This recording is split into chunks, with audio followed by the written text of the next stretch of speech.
מזמור לדוד. אדוני רואי לא אחסר. מן הפשע ירביצני, ימי מנוחות ינחלני. נפשי שובב, ינחני במעגלי צדק למען שמו. גם כי אלך בגצל מוות, לא ירא כי אתה עמדי. שבטך ומשענתך המה ינחמוני. תערוך לפני שולחן נגד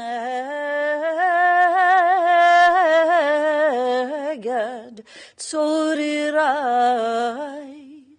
דשנת ושמן ראשי כוסי רוויה. אך טוב וחסד ירדיפוני כל ימי חיי. ושבתי בבית אדוני לאורך ימים.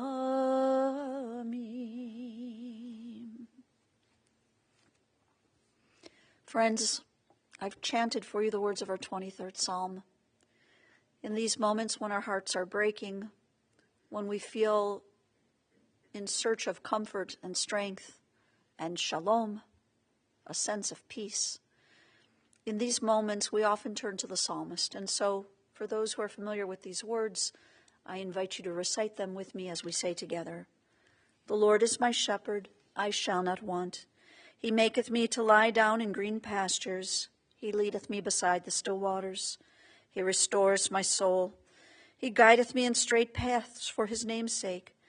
Yea, though I walk through the valley of the shadow of death, I will fear no evil, for thou art with me. Thy rod and thy staff, they comfort me. Thou preparest a table before me in the presence of mine enemies. Thou hast anointed my head with oil. My cup runneth over. Surely goodness and mercy shall follow me all the days of my life, and I shall dwell in the house of the Lord forever. In the rising of the sun and in its going down, we will remember her. In the blowing of the wind and in the chill of winter, we will remember her. In the opening buds and in the rebirth of spring, we will remember her. In the blueness of sky and in the warmth of summer, we will remember her. In the rustling of leaves and in the beauty of autumn, we will remember her. In the beginning of the year and when it ends, we will remember her. When we are weary and in need of strength, we will remember her. And when we are lost and sick at heart, we will remember her. When we have joys we yearn to share, we will remember her. So long as we live, she too will live, for she is now a part of us, as we remember Maxine Turner. To her children, to Mark, Greg, and Wendy, and also to Elise, Diane, and Michelle, to her grandchildren, Jamie, Joey, Joshua, and Matthew, and also to Vince, Kylie, Gianna, and Courtney, and to her precious great-grandchildren, to Jace and Lainey. And friends, I also want to mention that her son, Greg, joins us today via live stream. Greg is at home, recovering on the mend. And Greg, we feel your presence with us today in this moment.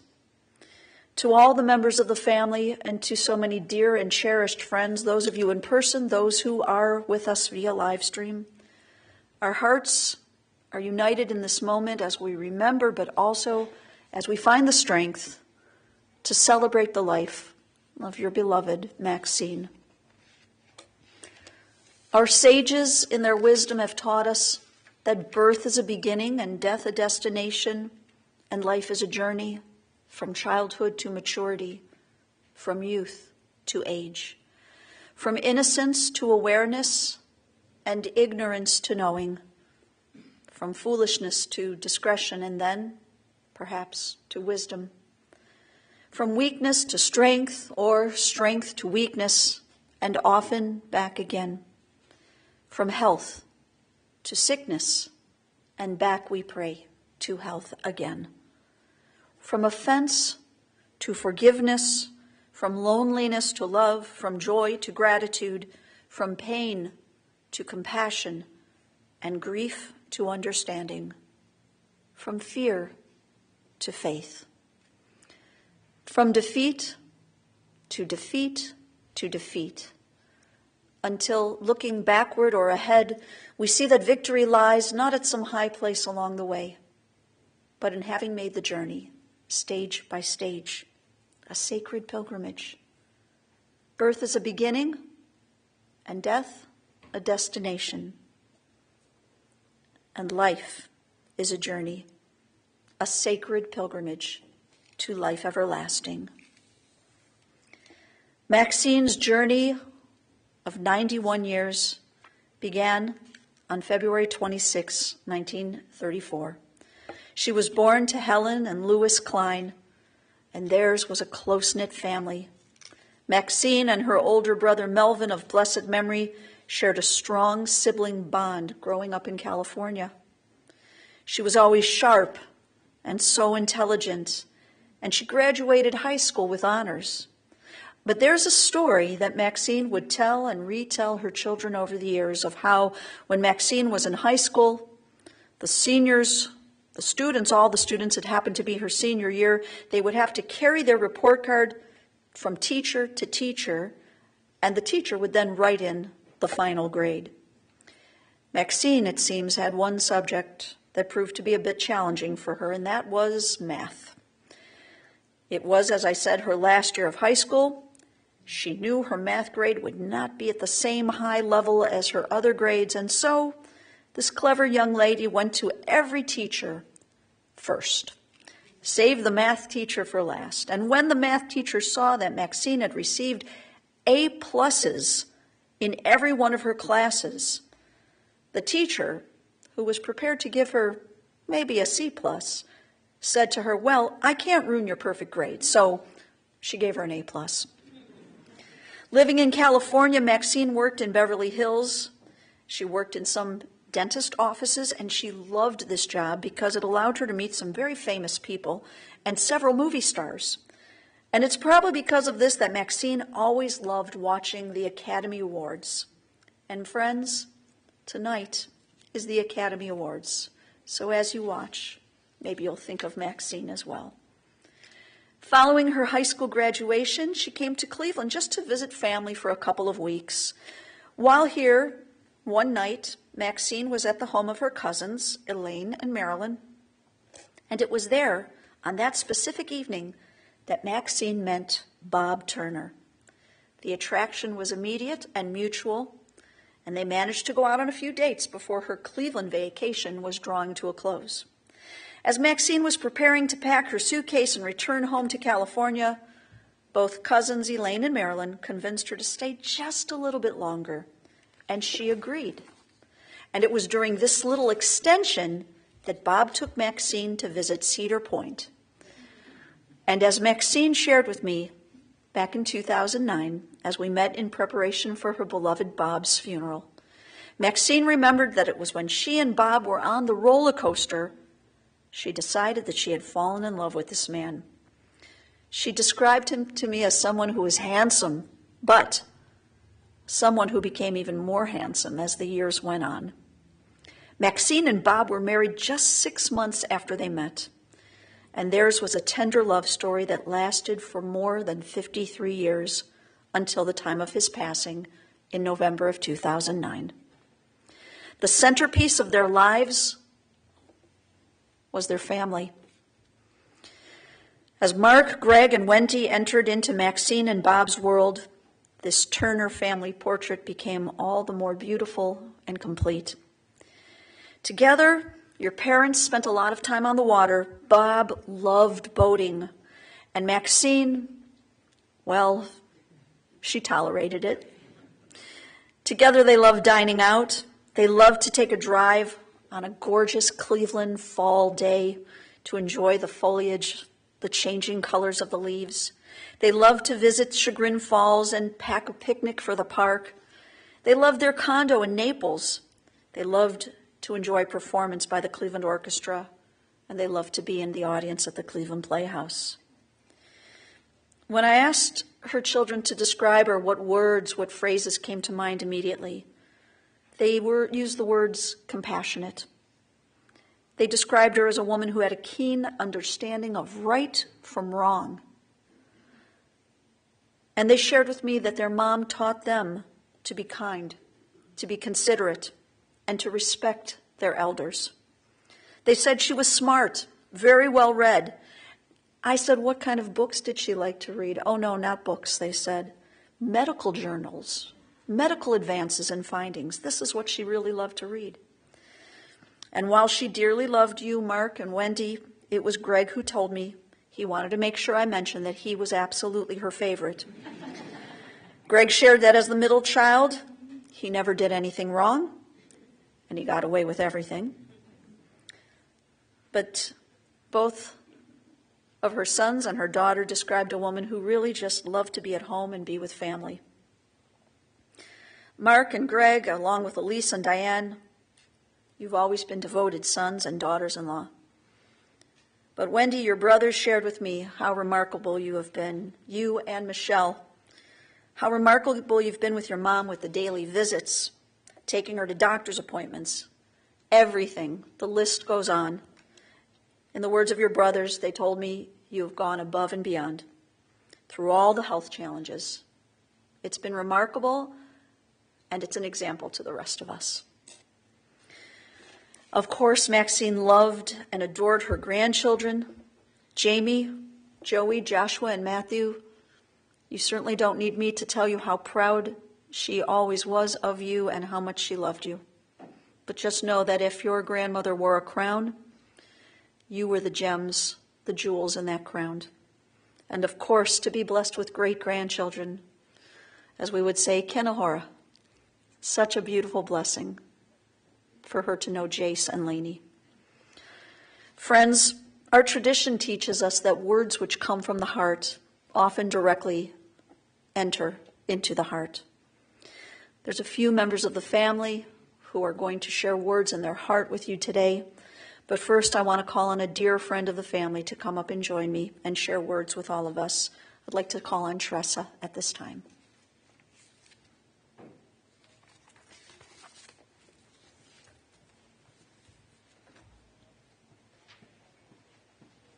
Hi, Tressa. Very sorry for your loss. Thank you very much. Thank you. Right here. Good afternoon.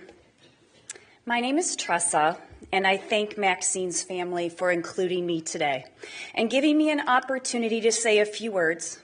But I do need to preface my talk by saying I'm probably the most underqualified to be standing here today because I've only had the blessing of 3 years of time with Maxine. And I can't stand here and tell you about testimony to her life or to her childhood or to her accomplishments. But what I am going to do is tell you about how she impacted me. I want to spend my valuable time here telling you what I'm going to carry forward from this day on. Maxine taught me that kindness and inclusivity aren't just qualities that we pick up along the way. They are a part of who we are, ingrained in us from the beginning, regardless of the time, decade, or place where we were born. She introduced me to little luxuries that I had never even heard of.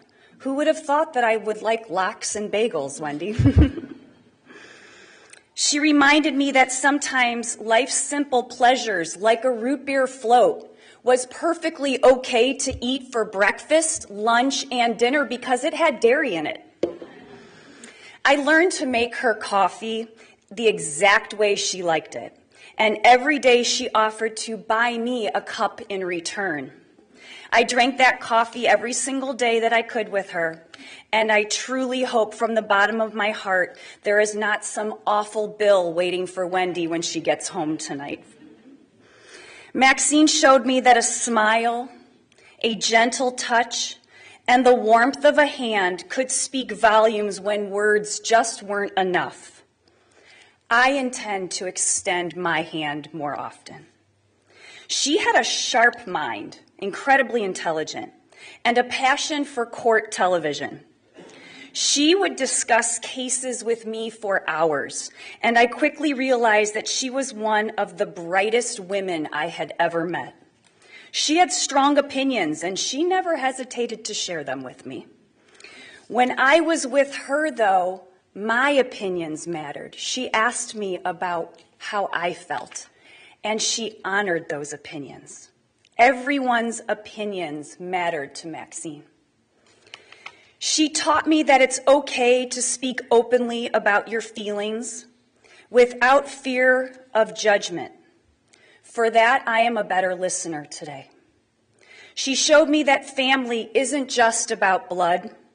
It's about the people who come into your life and fill the spaces you didn't even know were empty.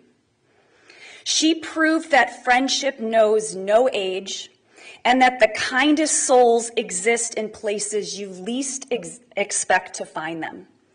My eyes today are more open.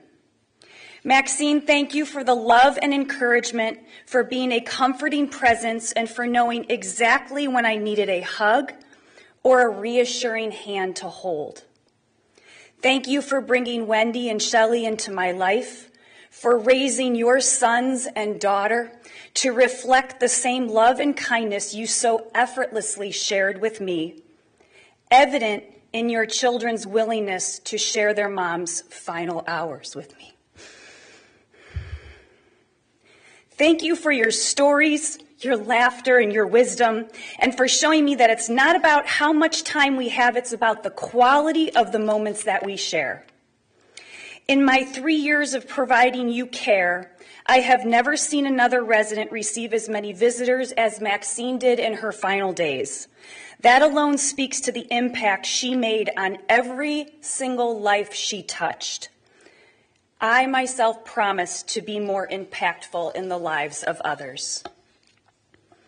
Maxine taught me many things about herself, about life.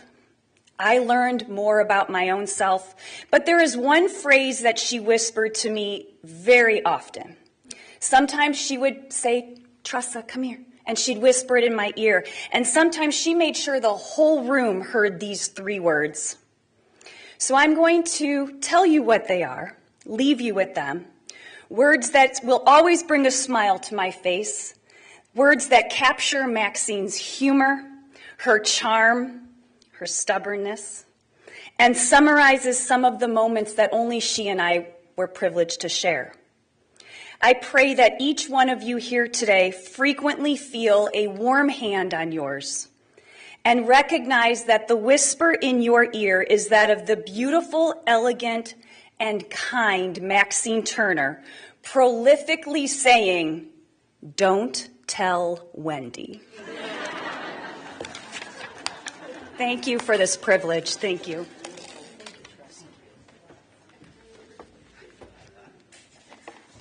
That was exquisite, Tressa. Thank you so much. It's now my sad privilege to call on 2 of her grandchildren who will come up with words that they want to share as well. I'd like to invite Matthew and Jamie to come forward.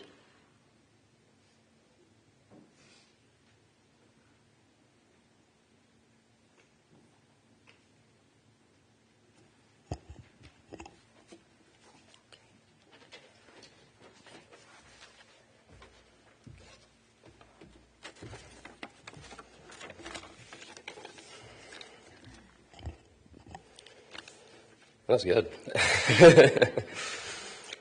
Hi, everyone. For those who don't know, my name is Matt, and I am joined by my sister Jamie, son and daughter of Mark and Elise. We're honored to have the opportunity to stand here today and speak a few words regarding our loving grandmother. A few days ago, my Aunt Wendy shared a quote she received around a Jewish belief that we might need a fact check with Cantor Sibo, actually, but in either case read, "The Jewish people believe that dying on your birthday means you have achieved the mission you were born to achieve, and that is something worth celebrating." No matter the origin, this was something that couldn't be more true. I mean, sure, she was stubborn, or maybe she just wanted one last birthday cake, because we all know how much she enjoyed her sweets, even though she wasn't supposed to have them. But anyone who knew her could not deny that she was a definite, through the ups and downs, she made it to 91 years old, and even when I last saw her on Thanksgiving, she made every point to act as if she was still 50. During this visit and every time before, she always wanted to know how I was doing. Are you enjoying work? Do you still love Chicago? Naturally, this was always followed by, when are you moving home? And wow, you're looking really skinny. Jokes aside, this is always who Grandma was. She was caring, kind, authentic, and most of all, curious.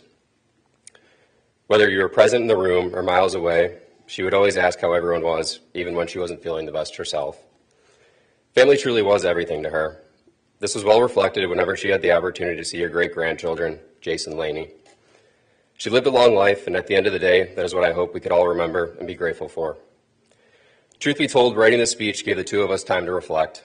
Grandma always expected a lot, maybe even to a fault sometimes, but we think now that it was because of the potential she saw and eagerness to help everyone find their best selves. The last few days, Jamie and I have reflected on the many memories we shared with Grandma when we were young, and of course, Papa Bob, our grandfather, was a huge part of those thoughts too. I think we can all find comfort in that they are now reunited, smiling together as they blow out the candles, watching our celebration of their legacy and how much they both meant to all of us. We love you, Grandma, now and always.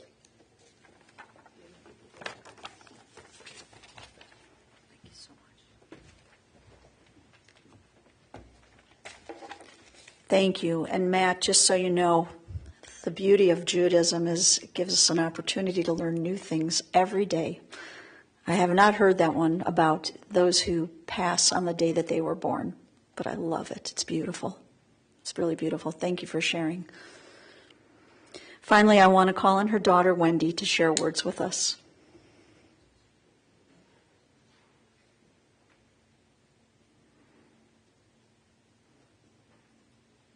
Are you the one we're not supposed to tell? Okay. She kept everything from there. If you need me, I'm right behind you, okay? Thank you. Right here. I'm the mean daughter.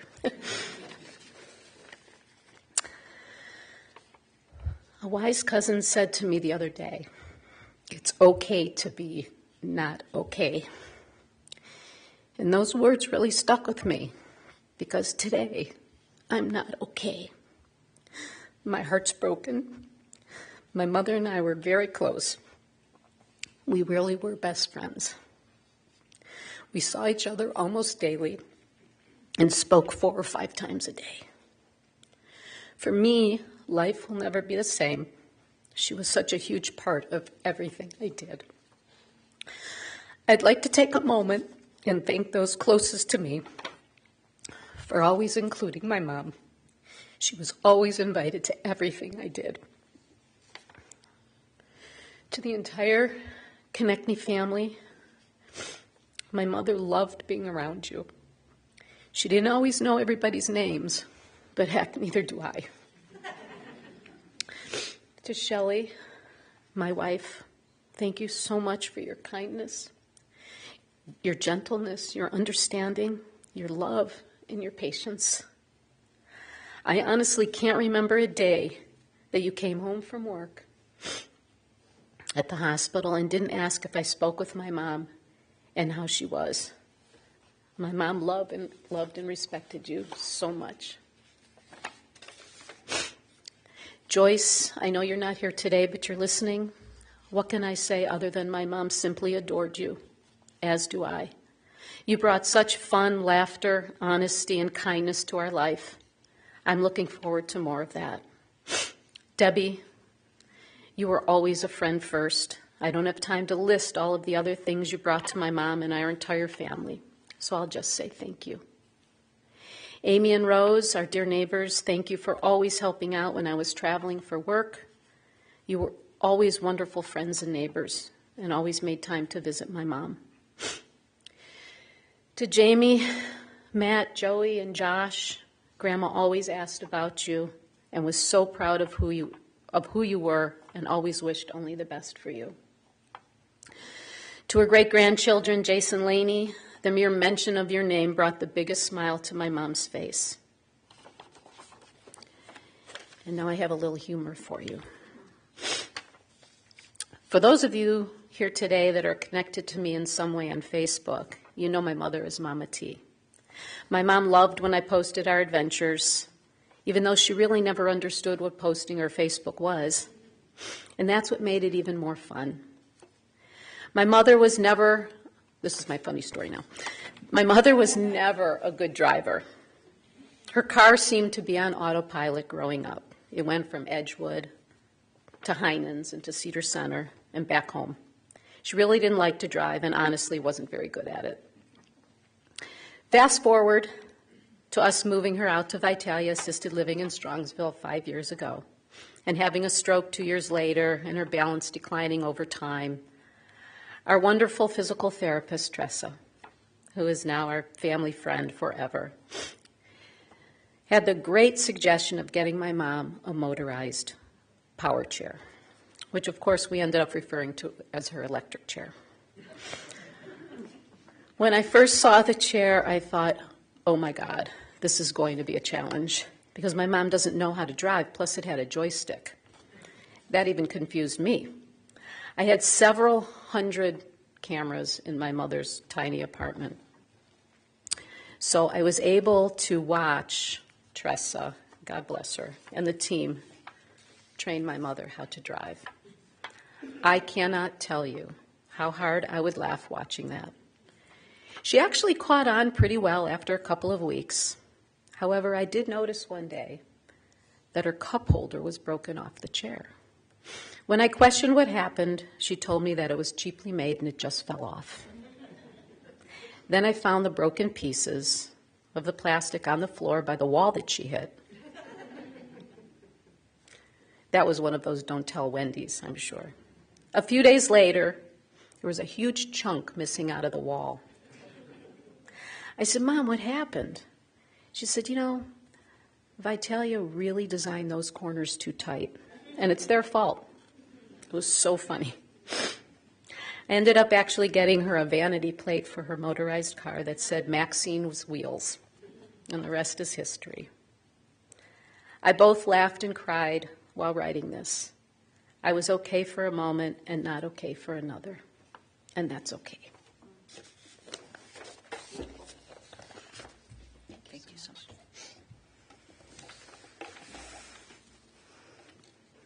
Thank you, Wendy. Friends, before we conclude our service here, just a couple brief announcements. If anyone wishes to make a contribution in memory of Maxine, the family has suggested a number of organizations.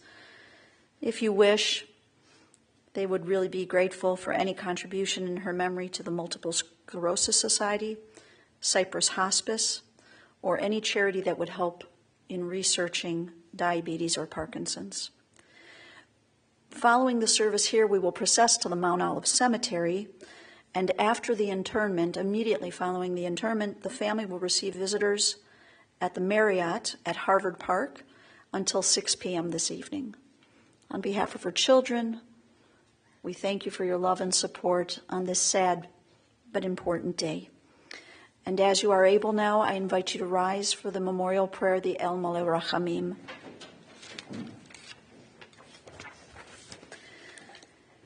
El Maleh Rachamim, shochen במרומים, המסה מנוחה נכונה תחת כנפיך השכינה במעלות קדושים וטהורים, כזוהר הרקיע מזהירים. את נשמת יקירנו, שהלכה לעולמה בגן עדן, תהא מנוחתה. אנא ברחמים אסתירך, בסתר כנפיך לעולמים, ותצרור בתרור החיים את נשמתה. אדוני הוא נחלתה וינוח בשלום, על משכבה ונאמר, Amen. O merciful God, who dwells on high and who is full of compassion, grant perfect rest beneath the shelter of your divine presence among the holy and pure, who shine as the brightness of the firmament, to our dear departed Maxine, who has gone now to her eternal home. May her soul be bound up in the bonds of eternal life. Grant that her memory inspire all of us to noble and consecrated living, and to this we say, Amen. Please be seated. Friends, Boachem l'shalom, seitchem l'shalom, as you have come here today in peace, so may you go forth today in peace. Thank you.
all year round.